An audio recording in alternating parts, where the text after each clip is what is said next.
The question number 8 is the example for the anthraquinone dye is, right? So option A is the alarazine.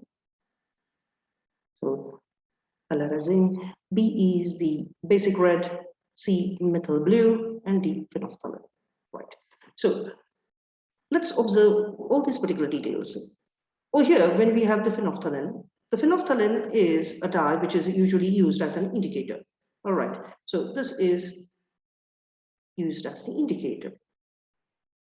Methyl blue. Now, methyl blue is used as a dye as well as in the medication.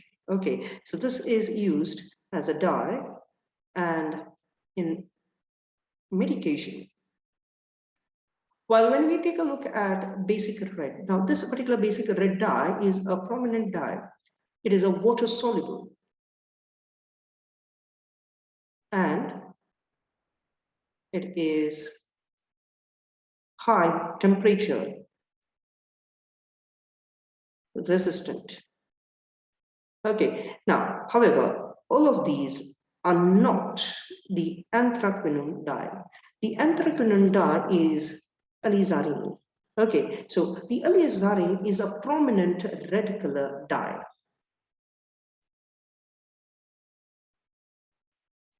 Right, so our answer over here is A, alizarin.